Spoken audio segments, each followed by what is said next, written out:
안녕하세요. 오늘은 예레미야서 8번째 시간입니다. 이 시간에는 예레미야 8장 4절부터 22절까지의 말씀을 중심으로 저희가 함께 살펴보는 시간을 갖도록 하겠습니다. 우리가 평상시에 아침이든 저녁이든 기회가 있을 때 자주 거울을 보며 내 자신의 모습을 확인하며 살아갑니다. 거울을 봐야 얼굴이나 다른 곳에 무엇이 묻었는지 또는 어디가 잘못되었는지 확인하고 바로 잡을 수가 있죠. 마찬가지로 하나님의 말씀은 우리의 모든 것을 비춰볼 수 있는 거울입니다. 말씀을 통해서 우리는 무엇이 잘못되었는지 나의 죄와 부족함을 깨닫고 하나님 앞에서 자신을 돌아볼 기회를 얻게 됩니다. 그러나 거울을 보지 않거나 보았음에도 고치지 않는다면 우리의 상태는 더욱 악화될 수밖에 없습니다. 오늘 우리가 살펴볼 예레미야서 8장은 하나님의 거울 앞에서도 자신을 돌아보지 않고 죄 가운데서 고집스럽게 머무는 이스라엘 백성의 모습을 보여줍니다. 이 말씀은 과거의 유대 백성들에게만 해당되는 것이 아니라 오늘날 우리에게도 동일하게 적용되는 말씀입니다. 그들은 넘어져도 일어나지 않았고 길을 잃었어도 돌아서지 않았으며 오히려 거짓된 위로와 자기 합리화로 스스로를 속이며 심판의 길을 걸었습니다. 우리는 이 말씀을 통해 왜 우리가 죄에 매몰되는지, 어떻게 거짓 평안에 취해 있는지, 그리고 무엇이 진정한 치유의 길인지 깊이 생각해 보아야 하겠습니다. 하나님께서는 예레미야를 통해 백성들에게 당연한 이치를 말씀하십니다. 8장 4절 5절에 또 너는 그들에게 이르기를 주가 이같이 말하노라. 그들이 넘어지면 일어나지 아니하겠느냐?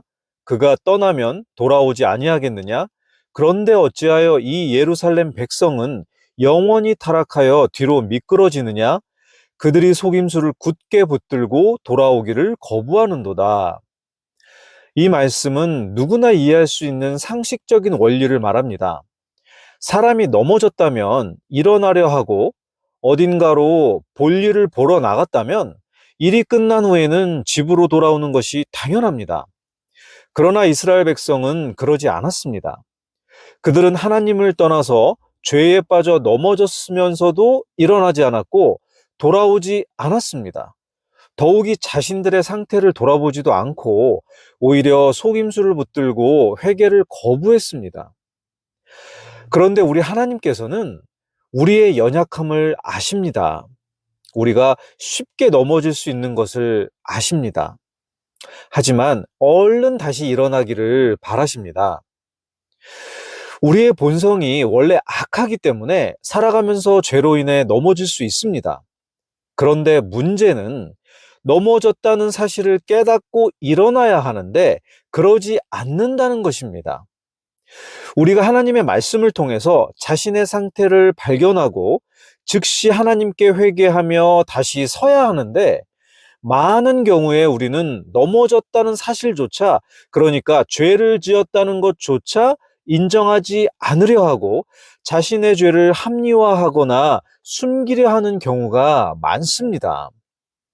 이런 태도는 하나님과의 관계를 더욱 멀어지게 할 뿐입니다. 우리가 예레미야서를 공부해 오면서 유다 백성들의 상태를 보았는데 그들은 자신들의 죄를 깨닫지 못하고 합리화시키며 살았습니다. 그들은 자신들의 창조주이신 그리고 자신들을 항상 돌보시는 하나님을 떠나서 이방 신들에게 제사를 드리며 다른 신들을 섬겼습니다. 그러면서 하나님께서 수많은 대언자들을 보내시어 너희가 잘못하고 있다고 깨우쳐 주시고 돌아오라고 오랜 세월을 말씀하셨지만 그들은 자기들의 잘못을 합리화하며 고집을 부리고 돌아오지 않았습니다. 저희가 오늘까지 예레미야서를 8장까지 공부했는데요. 제가 말씀을 준비하면서 느낀 것이 참 사람들이 그 시대나 지금이나 정말 악하고 하나님의 말씀에 순종하지 않는구나. 이런 생각이 많이 들었습니다. 그리고 제가 여러 번 말씀드린 적이 있는데요. 사람들은 보통 자기를 질책하는 것을 싫어합니다. 물론 저도 마찬가지입니다. 특히나 죄를 얘기하면서 회개하라고 하면 더욱 싫어합니다. 물론 진정으로 받아들이고 하나님께로 회개하는 사람들도 있습니다. 하지만 많은 경우가 싫어합니다. 저희가 예레미야서 52장 중에 아직 8장밖에 오지 않았지만 매번 잘못을 지적하고 회개하라는 말씀이 반복되고 있습니다.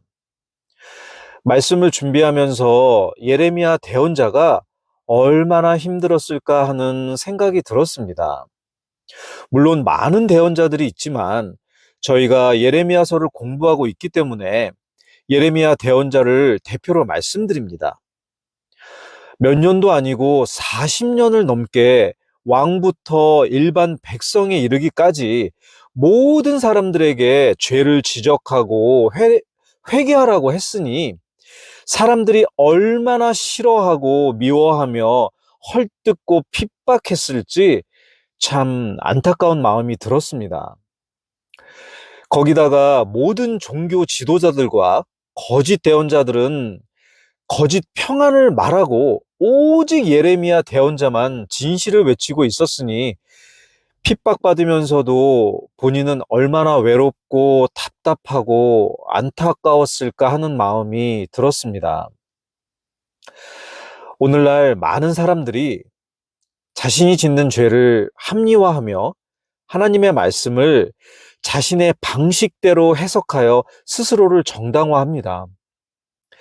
그러나 우리가 하나님의 말씀을 내 기준에 맞추는 것이 아니라 내 삶을 하나님의 말씀에 맞춰야 합니다. 어떤 경우에 사람들은 돈을 버는 것이 중요하니까 하나님도 이해하시겠지라고 하며 예배를 등한시하거나 또는 정직하지 않은 방법으로 이익을 추구할 수도 있습니다. 그러나 성경은 분명히 말합니다. 마태복음 6장 24절에 너희가 하나님과 만몬을 겸하여 섬길 수 없느니라 이렇게 기록되어 있습니다. 만몬은 물질, 재물을 상징합니다. 물론 살아가면서 돈이 필요합니다. 그리고 중요한 건 맞습니다. 하지만 돈을 의지하는 삶이 아니라 하나님을 먼저 신뢰하는 삶을 살아야 합니다. 또 어떤 경우에는 다른 사람들도 다 이렇게 하니까 나도 어쩔 수 없다며 세상의 흐름을 따라갈 수도 있습니다. 하지만 성경은 우리에게 명확하게 말씀하십니다. 로마서 12장 2절에서는 너희는 이 세상에 동화되지 말고 오직 너희 생각을 새롭게 함으로 변화를 받아 하나님의 그 선하시고 받으실 만하며 완전하신 뜻이 무엇인지 입증하도록 하라. 우리는 세상의 기준이 아니라 하나님의 기준을 따라가야 합니다. 또 다른 경우는 하나님은 사랑이시니까 내가 조금 잘못해도 이해해 주시겠지라고 말하며 죄를 가볍게 여길 수도 있습니다. 이것은 하나님을 두려워하지 않는 엄청난 교만입니다. 하나님은 사랑이시지만 동시에 공의로우신 분이십니다. 하나님의 긍휼과 사랑을 오해하여 죄를 가볍게 여기거나 조금 죄를 지어도 이해해 주시겠지라고 생각하는 것은 하나님을 두려워하지 않는 교만입니다. 성경은 반복해서 죄를 가볍게 여기는 태도를 경고하며 회개하고 거룩하게 살아갈 것을 명령하고 있습니다. 우리는 나한테 하나님의 말씀을 맞추는 것이 아니라 하나님의 말씀에 우리의 삶을 맞춰야 합니다. 야고보서 1장 22절에 오직 너희는 말씀을 행하는 자가 되고 듣기만 하여 너희 자신을 속이는 자가 되지 말라. 이렇게 기록되어 있습니다. 하나님의 말씀을 읽고 그것을 우리의 삶에 비춰볼 때 우리가 바른 길을 걷고 있는지 알 수 있습니다. 말씀이 내 삶을 다스리게 할 때 우리는 진정으로 하나님이 기뻐하시는 삶을 살아갈 수 있습니다. 또한 이스라엘 백성의 큰 문제는 자신들의 영적 상태를 진단할 수 있는 능력을 상실했다는 점입니다. 하나님은 이를 새의 비유를 들어서 꾸짖으십니다. 8장 7절에서 이렇게 말씀하십니다. 참으로 하늘의 황새는 자기의 정한 때를 알며 산 비둘기와 두루미와 제비는 자기의 올 때를 지키거늘 내 백성은 주의 심판을 알지 못하는도다. 철새들은 본능적으로 계절의 변화를 감지하고 생존을 위해 이동합니다. 그러나 인간은 영적 계절이 겨울로 접어들어도 하나님의 심판이 눈앞에 닥쳐도 오히려 평안하다 이런 거짓 선언을 반복합니다. 이는 마치 산불이 막 닥쳐오는데 화재 경보는 과장된 것이라며 창문을 닫고 잠을 자는 것과 똑같습니다. 오늘날 우리는 자연재해나 경제 위기에는 민감하게 반응하며 수많은 데이터를 분석하고 걱정을 합니다. 하지만 영적 타락과 윤리적 붕괴에는 무감각합니다. 그리고 공동체 안에서도 다른 사람들을 판단하며 저 사람보다는 그래도 내가 좀 나은 편이니까 이렇게 생각하며 교만함과 안일함에 빠져 있기도 합니다. 그리고 8절 9절에는 어찌 너희가 말하기를 우리는 지혜롭고 주의 법이 우리와 함께 있다 하느냐? 보라, 그가 분명히 그것을 헛되이 만들었으니 서기관들의 펜이 헛되도다. 지혜로운 자들이 부끄러움을 당하고 놀라며 붙잡혔도다. 보라, 그들이 주의 말을 거절하였으니 그들에게 무슨 지혜가 있느냐? 이렇게 기록되어 있습니다. 그들은 말씀을 소유하고 있었지만 그 말씀에 따라 살지 않았습니다. 오히려 서기관들은 하나님의 말씀을 자신들의 이익과 욕심을 위해 왜곡했습니다. 백성들은 그러한 왜곡된 종교 지도자들의 말에 속아 거짓된 평안에 빠졌습니다. 11절에서는 이렇게 말씀하십니다. 그들이 내 백성의 딸의 상처를 조금 고쳐주고는 평안이 없는데도 말하기를 평안하다 평안하다 하였도다. 백성에게 위안을 주는 것처럼 보이지만 실제로는 병을 더 악화시켰습니다. 오늘날에도 많은 이단과 거짓 교사들이 같은 전략을 사용합니다. 하나님은 사랑이시니 모든 것을 사랑으로 감싸야 한다며 죄를 묵인하고 동성애나 부도덕한 관계를 합리화합니다.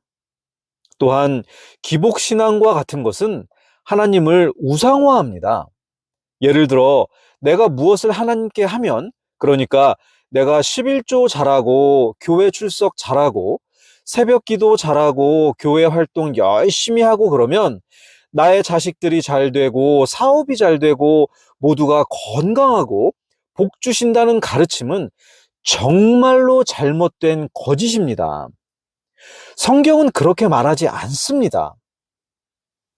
구약 시대에는 율법을 잘 지키면 이 땅의 축복을 받았습니다. 물론 지금도 하나님께로부터 이 땅의 축복들을 받을 수도 있습니다. 감사한 일입니다.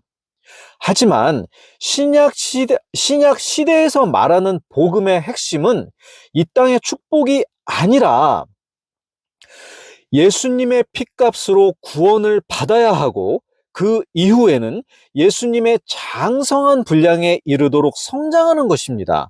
또한 우리가 받은 복음을 다른 사람들에게 전하는 것입니다. 마가복음 8장 34절을 보게 되면 예수님께서는 누구든지 나를 따라오려거든 자기를 부인하고 자기 십자가를 지고 나를 따를지니라 이렇게 말씀하셨습니다. 그리고 사도 바울은 갈라디아서 2장 20절에서 이렇게 고백합니다. 내가 그리스도와 함께 십자가에 못 박혀 있으나 그럼에도 불구하고 사노라. 그러나 내가 아니요 그리스도께서 내 안에 사시느니라. 나는 지금 내가 육체 안에서 사는 삶을 나를 사랑하사 나를 위해 자신을 주신 하나님의 아들의 믿음으로 사노라. 예수님께서 말씀하신 십자가를 지고 따르라는 의미는 단순히 고난을 참는 것을 넘어서 자기를 부인하고 예수님께 순종하며 헌신하는 삶을 가리킵니다. 이것은 세상의 가치관을 버리고 예수님의 가르침을 따르며 매일 조금씩이라도 예수님을 닮아가려고 노력하는 삶을 말합니다. 그리고 13절을 보시면 주가 말하노라 내가 반드시 그들을 소멸시킬 터인즉 포도나무에 포도가 없고 무화과 나무에 무화과가 없으며 잎사귀는 시들 것이요 내가 그들에게 준 것들이 사라져서 그들을 떠나리라. 이렇게 기록되어 있는데요. 이 말씀은 단순히 농작물의 실패가 아니라 이스라엘의 모든 번영과 안전의 상징이, 즉 모든 것이 무너질 것이라는 말씀입니다. 그런데 하나님의 심판 선고는 그냥 형벌이 아니라 사랑의 마지막 경고입니다. 하나님께서는 심판을 원하지 않으십니다.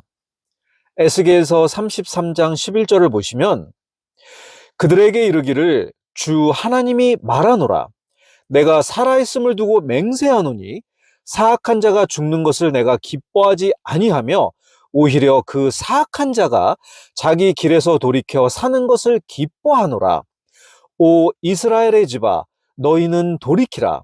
너희는 너희의 악한 길들에서 돌이키라. 너희가 어찌하여 죽고자 하느냐 하라. 이렇게 기록되어 있습니다. 그분께서는 오랜 인내 끝에 심판을 선포하십니다. 마치 자녀가 계속된 경고를 무시하자 아버지가 마지막 수단으로 징계를 내리는 것과 같습니다. 우리가 살아가다 보면 어떠한 고난이나 역경들이 생길 수 있습니다.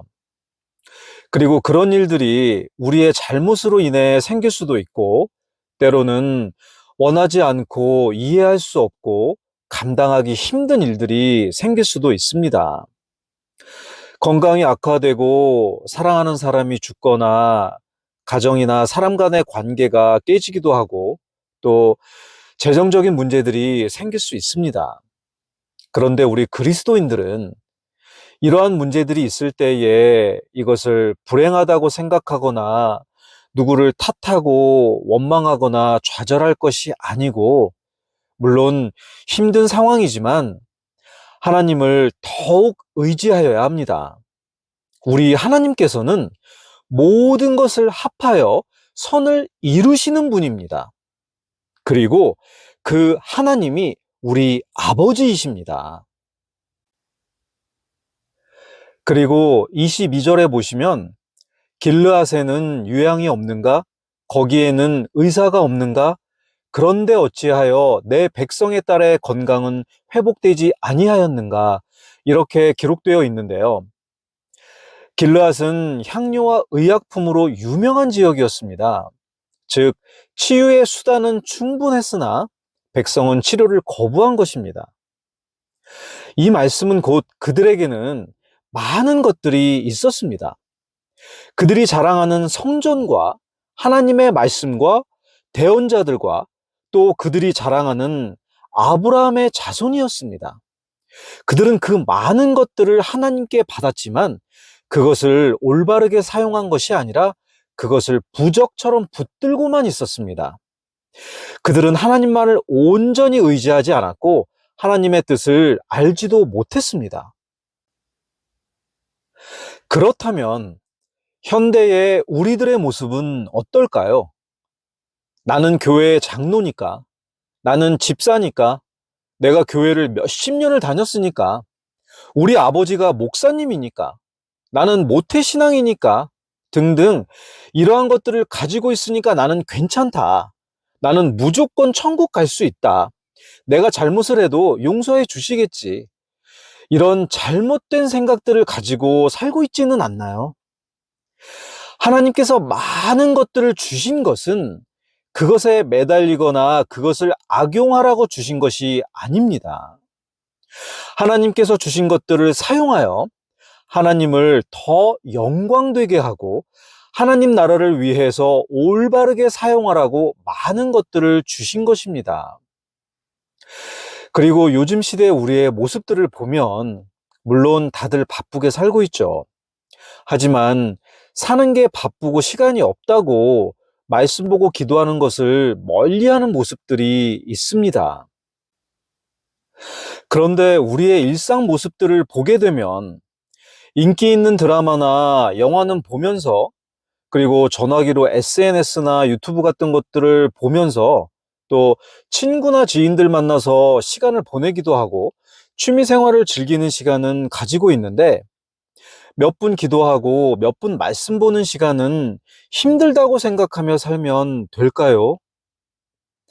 배고파서 밥은 먹어야 하고 목마르니까 물은 마셔야 하는데, 영적으로 배고픔과 갈증에는 아무런 조치도 취하지 않으면 어떻게 되겠습니까?